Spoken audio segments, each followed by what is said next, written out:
Assalamualaikum warahmatullahi wabarakatuh. Bayangkan, seorang wanita muda berdiri di depan rumah megah, menatap reruntuhan yang dulunya tempat ia dihina. Tangannya menggenggam selembar surat tanah, wajahnya datar, tapi matanya menyimpan kisah panjang penuh luka. Ternyata, sahabatku semua, sebelum kita mulai cerita hari ini, silakan tuliskan di kolom komentar, kalian menonton dari kota mana? Semoga setiap yang menekan tombol subscribe di channel ini, Allah mudahkan langkahnya, lapangkan rezekinya, sehatkan tubuhnya, dan kabulkan segala hajat dunia akhirat. Amin ya rabbal alamin. Sekarang mari kita mulai ceritanya. Udara pagi itu masih lembab ketika Rania menunduk di dapur besar keluarga Wiratama. Uap dari panci rebusan sayur memenuhi ruangan, bercampur aroma sabun cuci yang mengering di jemuran belakang. Di meja makan, Nyonya rumah duduk dengan wajah tanpa senyum. Ningrum Wiratama, perempuan bergaun sutra yang tak pernah menyembunyikan rasa jijiknya pada menantunya. Aku tak tahu bagaimana Aditya bisa jatuh cinta pada perempuan seperti kamu, katanya pelan, tapi cukup keras untuk menembus setiap dinding harga diri Rania. Kamu bahkan tak pantas menyentuh sendok perak di meja ini. Rania hanya menunduk. Tangannya bergetar sedikit, tapi suaranya tetap lembut. Maaf, Bu. Saya akan buatkan sarapan lain kalau ibu tidak suka. Tidak perlu. Cukup kamu jangan bikin malu keluarga ini lagi. Kata-kata itu jatuh seperti duri, menusuk pelan tapi pasti. Di sudut ruangan, Aditya hanya diam. Pandangannya ke bawah, seolah lebih memilih menatap piring kosong daripada istrinya sendiri. Rania tahu, sejak pernikahan mereka, Aditya sudah mulai renggang, dipisahkan oleh keangkuhan keluarganya dan gengsi yang tak mau luluh. Namun meski begitu, setiap pagi Rania tetap bangun paling awal. Ia tahu, tak ada tempat lain baginya kecuali di sini. Rumah besar itu memang berdiri megah di atas tanah yang dulu kosong, tapi di bawah fondasinya terkubur sesuatu, kenangan masa kecil Rania di tanah yang kini bukan miliknya lagi. Hari-hari Rania berjalan seperti roda nasib yang tak berhenti berputar. Ia memasak, mencuci, membersihkan, lalu kembali memasak. Kadang ia tertidur di kursi dapur, kepalanya bersandar pada tangan yang masih lembab oleh air sabun. Namun dapur itu tak pernah benar-benar sepi. Setiap suara sendok beradu piring selalu diiringi bisikan dari pelayan lain, tentang dirinya. Kasihannya, menantu tapi disuruh kayak pembantu. Ada yang bersimpati, tapi lebih banyak yang mengolok. Suatu sore, Ningrum memanggilnya. Di tangannya, selembar kalung emas berkilat. Ini hadiah ulang tahunku. Tapi aku tak menemukannya di kotak perhiasan. Kamu tahu di mana? Rania menggeleng, wajahnya pucat. Saya tidak tahu, Bu. Jangan bohong. Ningrum menghentakkan suaranya. Kamu pikir aku bodoh? Sejak kamu datang ke rumah ini, barang-barang mulai hilang. Aditya yang baru pulang hanya berdiri di ambang pintu, rautnya dingin. Rania, lebih baik kamu mengaku kalau memang kamu yang ambil. Kata-kata itu menghancurkan hati Rania. Ia memandangi suaminya, mencari sedikit keyakinan di matanya, tapi yang ia temukan hanyalah keraguan.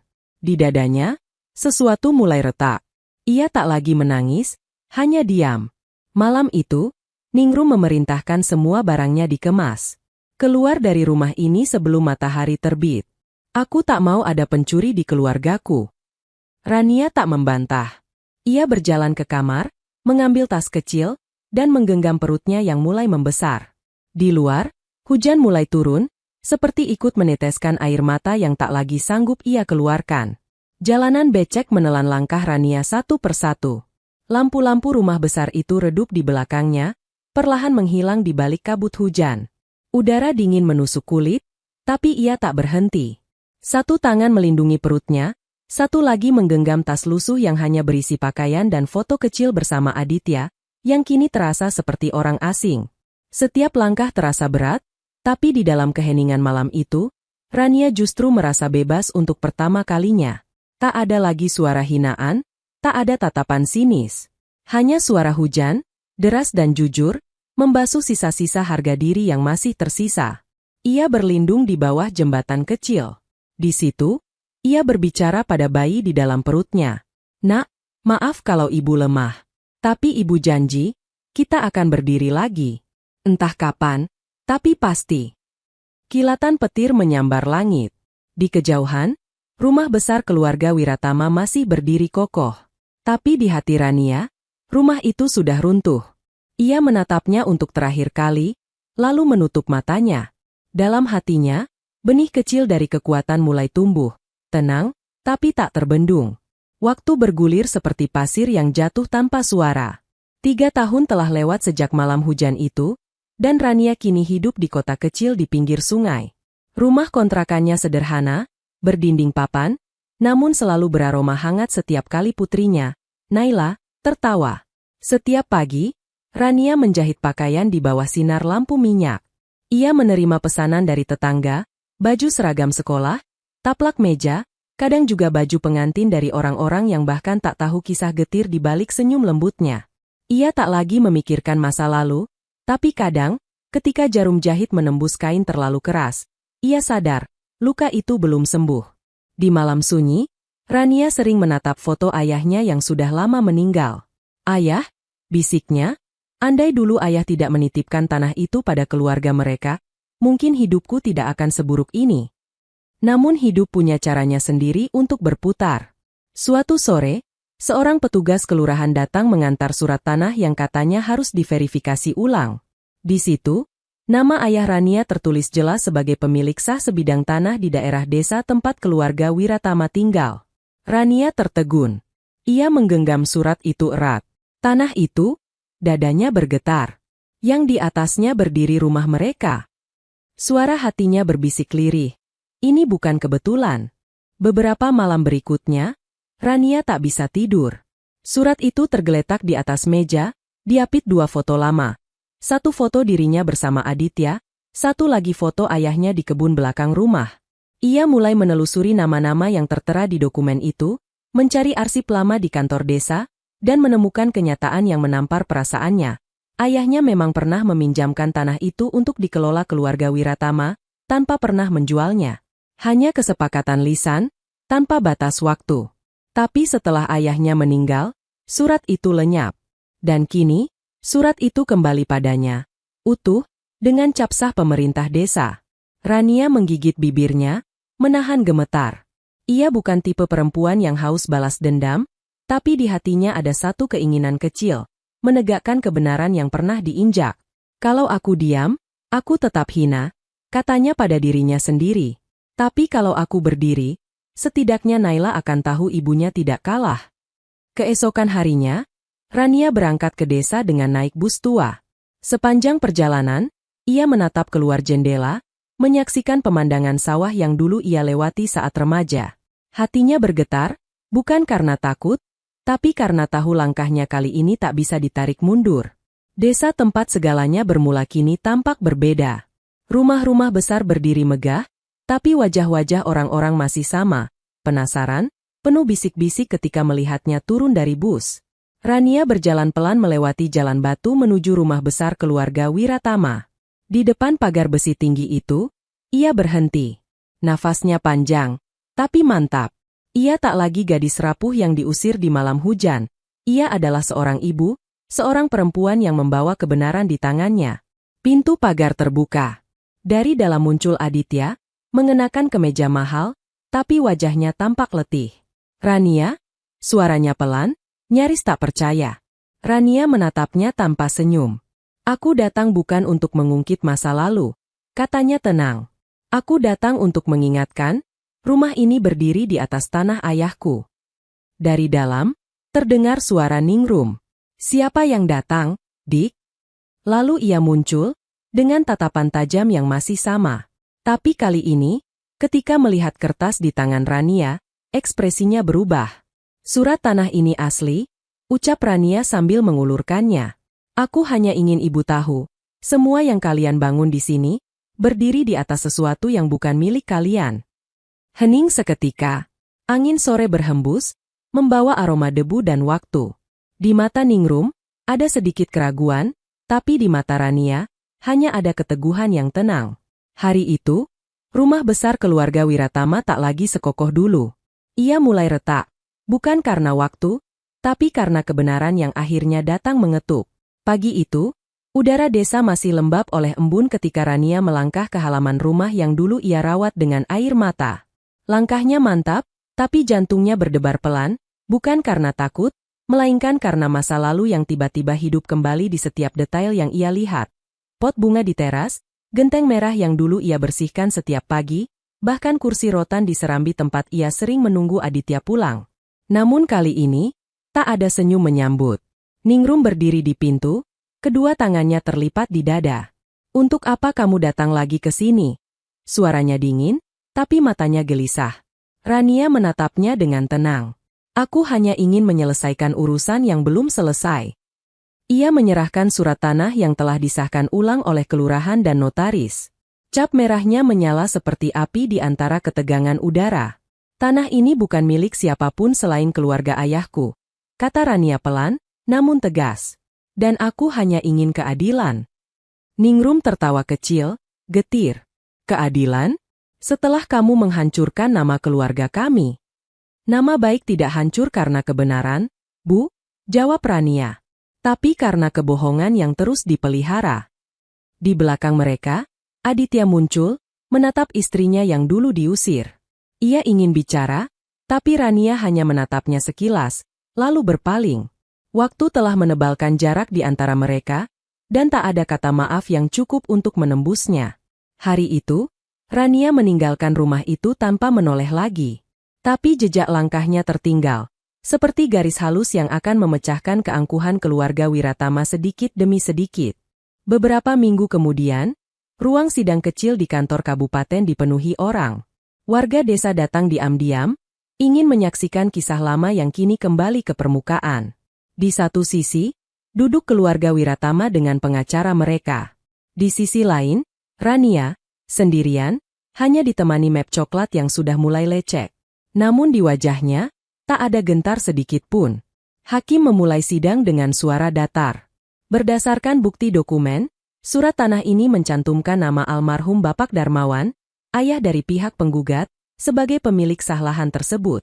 Apakah pihak tergugat memiliki bukti sebaliknya? Ningrum menatap pengacaranya, lalu membuka map besar berisi surat jual beli lama. Tapi saat diperiksa, materainya sudah kadaluarsa, dan tanda tangan saksi tidak lengkap. "Dokumen ini tidak sah secara hukum," kata hakim. "Dan pihak tergugat tidak dapat membuktikan kepemilikan." Ruang sidang hening. Rania menunduk sejenak, menahan air mata yang hampir jatuh. Ia tidak bahagia, hanya lega. Bertahun-tahun dihina, direndahkan, kini ia berdiri dengan kepala tegak, tanpa perlu membalas dengan amarah. Ketika sidang ditutup dan keputusan resmi dibacakan, tanah seluas 2 hektar itu kembali menjadi milik Rania Darmawan. Bisik-bisik mulai terdengar di seluruh ruangan. Ningrum tampak pucat, sementara Aditya hanya menatap kosong. Langit di luar cerah, tapi di hati keluarga Wiratama, badai baru saja dimulai. Malam itu, Rania kembali ke penginapannya di desa. Di luar jendela, lampu rumah Wiratama masih menyala. Ia menatap dari jauh, menatap rumah megah yang dulu menjadi lambang kehinaan baginya, kini akan segera kehilangan semua keangkuhannya. Di meja kecil, Naila, anaknya yang kini berusia 3 tahun, tertidur dengan boneka lusuh di pelukan. Rania mengusap rambut putrinya, dan senyum tipis terbit di wajahnya. "Besok, Nak," bisiknya lembut, "Ibu akan bebaskan kita dari masa lalu." Sementara itu, di rumah besar itu sendiri, Ningrum tak bisa tidur. Ia duduk di ruang tamu, memandangi foto keluarga di dinding. Aditya berdiri di belakangnya, ragu untuk bicara. "Bu," katanya akhirnya, "mungkin ini saatnya kita akui kesalahan kita." Ningrum menatap anaknya tajam. "Kamu mau menyerahkan segalanya pada perempuan itu? Dia yang mempermalukan kita di depan orang-orang." "Tidak, Bu." Aditya menunduk. Dia hanya mengambil yang memang miliknya. Hening panjang membungkus mereka. Di luar, suara jangkrik terdengar seperti detak jam yang menandai akhir dari sesuatu yang besar. Ningrum tak tahu, besok pagi, rumah itu akan mulai dirobohkan oleh keputusan pengadilan. Dan Rania sudah siap menyaksikannya. Bukan karena ingin melihat mereka menderita, tapi karena akhirnya ia bisa berdiri di atas tanah yang dulu membuatnya kecil.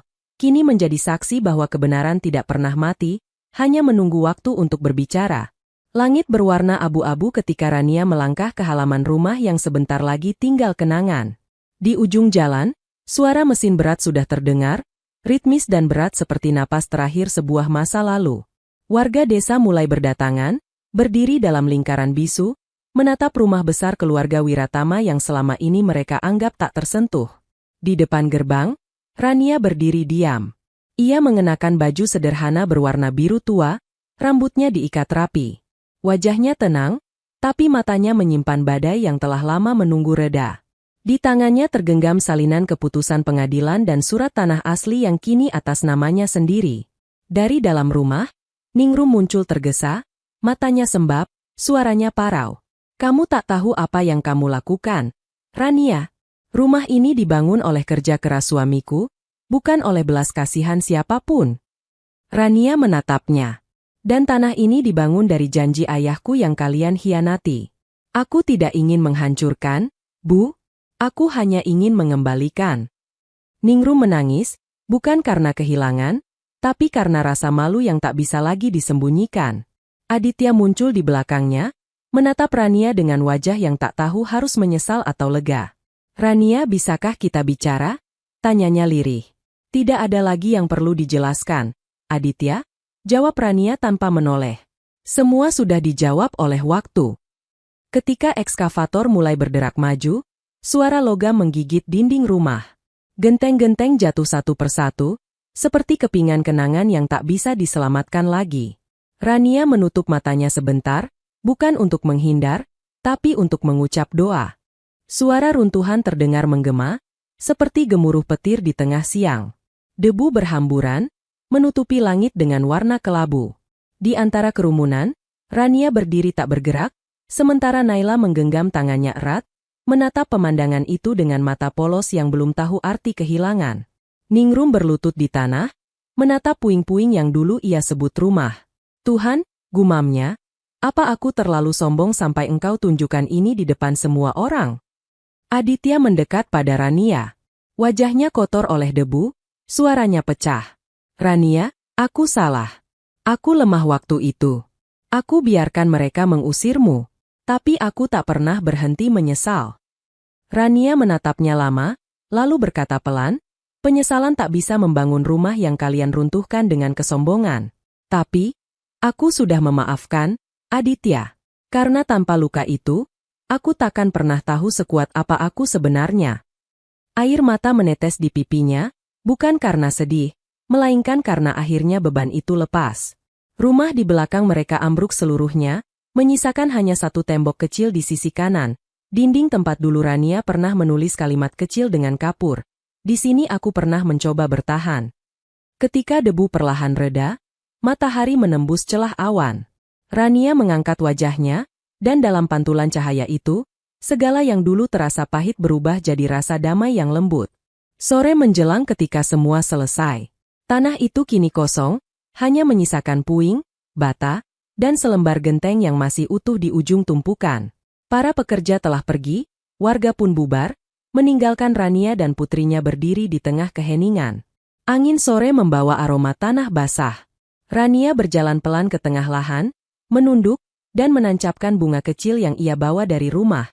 Melati putih, sederhana tapi harum. Ayah, bisiknya, akhirnya tanahmu pulang pada anakmu. Di sisi lain, Ningrum berdiri diam. Wajahnya tampak tua dan lelah. Ia menatap Rania lama, lalu berkata dengan suara serak. Aku tidak akan minta maaf, karena mungkin aku belum mampu. Tapi aku tahu, kamu benar. Rania mengangguk. Saya tidak butuh permintaan maaf, Bu. Saya hanya ingin tenang. Ketika matahari tenggelam, bayangan panjang dua perempuan itu terhampar di tanah yang sama, tanah yang dulu memisahkan, kini menyatukan dalam cara yang paling tak terduga. Aditya berdiri jauh di belakang, menatap mereka dengan mata yang basah, lalu berbalik, meninggalkan semuanya tanpa kata. Rania menatap putrinya yang sedang bermain dengan batu kecil di tanah kosong itu. Di sini nanti, kita bangun rumah kecil ya, Nak. Rumah yang tak ada tangisan, tak ada hinaan. Hanya tawa. Naila tersenyum. Rumah bunga, Bu? Rania mengangguk pelan. Ya, Rumah bunga. Dan ketika senja menelan hari, rumah tanpa kenangan itu menjadi saksi terakhir dari seorang perempuan yang pernah dihancurkan oleh hinaan, tapi memilih membangun dirinya dari puing yang sama. Malam turun dengan lembut di atas tanah yang kini kosong. Udara membawa aroma tanah basah yang baru diguyur gerimis sore tadi. Di tengah hamparan itu, Rania menyalakan lampu kecil di depan tenda sementara tempat ia dan Naila tidur malam ini. Suaranya lembut saat ia membaca doa, menidurkan anaknya di pelukan. Dalam diam, pikirannya berkelana ke masa lalu. Setiap keping kenangan, suara makian, langkah kaki yang menendang pintu, dinginnya hujan malam ketika ia diusir. Semuanya datang satu persatu, tapi kali ini tanpa luka. Hanya ada rasa lega, seperti menatap ombak yang dulu menakutkan tapi kini hanya bergulung tenang di kejauhan. Dari kejauhan, lampu mobil perlahan mendekat. Aditya turun, membawa sebuah kantong plastik dan termos kecil. "Aku bawa teh hangat," katanya perlahan. "Boleh aku duduk sebentar?" Rania mengangguk. Mereka duduk berdua di bawah langit yang mulai bertabur bintang. Suara jangkrik menjadi musik latar yang ganjil tapi damai. "Rania," ucap Aditya setelah lama diam, "aku sudah jual mobil dan rumah sewa di kota. Aku mau menebus semua yang dulu aku biarkan terjadi." Rania tersenyum samar. "Kamu tak perlu menebus apapun, Aditya. Aku tidak menyimpan kebencian." Ia menatapnya lembut tapi pasti. "Yang kubutuhkan bukan harta, tapi tenang. Dan itu sudah kudapat." Aditya menunduk, menahan air mata yang hampir jatuh. "Aku harap kamu bahagia." Rania mengangguk. "Aku sudah bahagia. Dengan caraku sendiri." Ketika ia pergi, Rania menatap punggungnya menghilang di balik gelap malam. Ia sadar, cinta kadang tidak mati. Ia hanya berubah wujud menjadi pengertian yang tak perlu dimiliki lagi. Pagi itu, langit cerah tanpa awan. Di tengah tanah kosong itu kini tumbuh rumput hijau muda, lembut dan bersih. Rania berdiri di samping Naila yang tengah menanam bibit melati di sudut lahan. Di tangannya, ada papan kayu kecil bertuliskan, "Rumah Melati." "Kenapa namanya itu, Bu?" tanya Naila polos. Rania tersenyum. "Karena melati tumbuh dari tanah apapun, Nak. Kadang di tanah keras, kadang di tempat yang dulu kotor. Tapi baunya tetap harum." Naila mengangguk, lalu menepuk-nepuk tanah di sekitar bibit itu dengan tangannya yang kecil. Matahari pagi jatuh di wajah mereka, hangat dan lembut, seolah langit ikut tersenyum. Di seberang jalan, Ningrum berdiri diam. Wajahnya tampak lebih tua, rambutnya memutih. Ia menatap Rania lama, lalu melangkah perlahan mendekat. "Boleh aku bicara sebentar?" Rania berdiri, "Tak banyak bicara." Ningrum mengambil napas panjang. "Selama ini aku pikir kehormatan diukur dari harta dan darah. Tapi kamu ajarkan aku sesuatu yang tak bisa dibeli." Ia menunduk. "Maafkan aku." Rania menatapnya dalam-dalam. Tak ada dendam, tak ada marah. Hanya sekelebat iba pada seorang perempuan yang akhirnya kalah oleh dirinya sendiri. Ia mengangguk kecil. "Tidak perlu, Bu. Kita sama-sama belajar dari masa lalu." Mereka berdiri berhadapan, dua generasi perempuan yang akhirnya saling mengerti tanpa kata-kata panjang. Angin berhembus, membawa aroma bunga melati pertama yang mekar. Rania menatap langit, dan dalam cahaya pagi itu, air matanya jatuh pelan, bukan karena sedih, tapi karena akhirnya, ia benar-benar bebas. Ia tahu, hidup tak memberi keadilan dengan cara yang indah. Tapi bagi mereka yang sabar, keindahan akan datang dari dalam hati yang tenang. Dan di tanah yang dulu menjadi saksi penghinaan, kini tumbuh keheningan yang damai. Rumah baru, tanpa dinding, tapi penuh cahaya.